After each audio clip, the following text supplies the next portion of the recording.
Добрый день, дорогие друзья. Я Костерин Сергей. Приветствую вас на своем канале.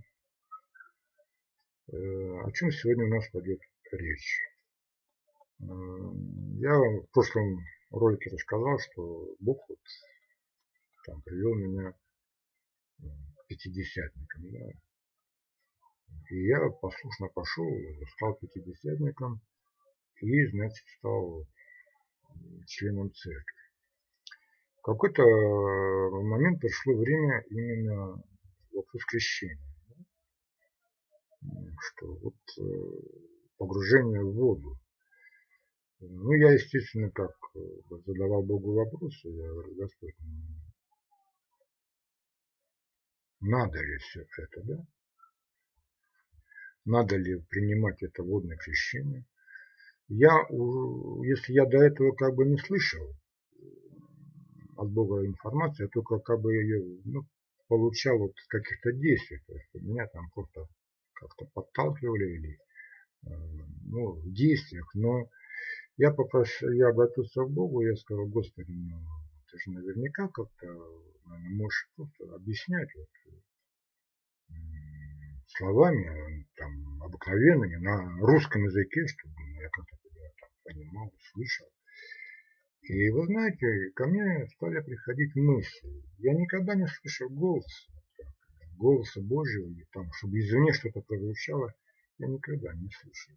Но вот мысли, да, я вдруг почувствовал, что время от времени вдруг откуда-то приходят мысли. И мысли явно не мои.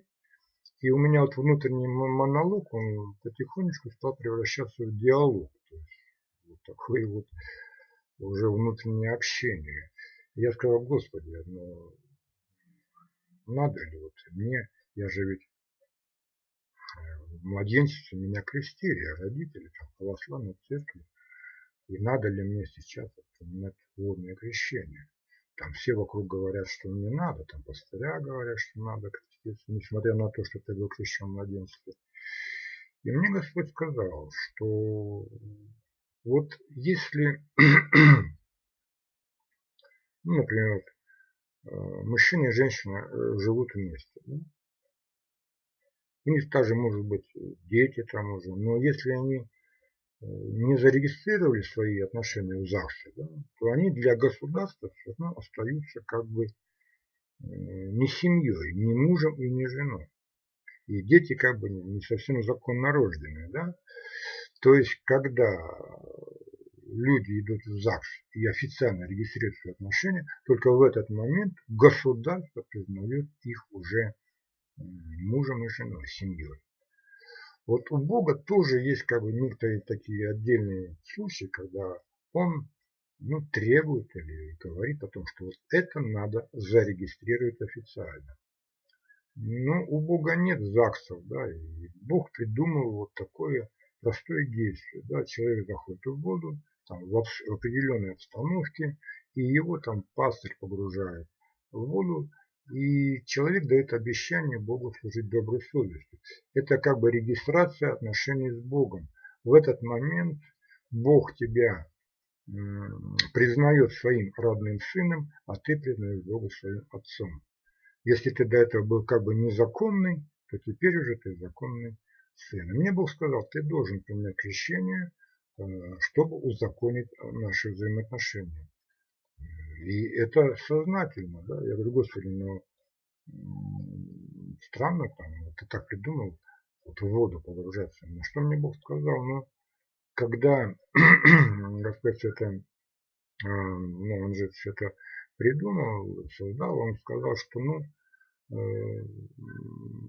все должно было быть достаточно просто, понимаете. Вот если бы нам надо было для регистрации наших отношений с Богом, например, идти куда-то в Иерусалим, да, и где-то там из стены плача там регистрировать свои отношения, то это было бы намного сложнее нам всем. Бог сделал так, что это было все очень просто. Вода есть везде, и крещение, окунуться в воду, это достаточно доступная для всех людей вещь. Представьте, где-то там в глухомане, в деревнях, где-то люди не имеют возможности куда-то выехать. Река или водоем найдется сразу везде.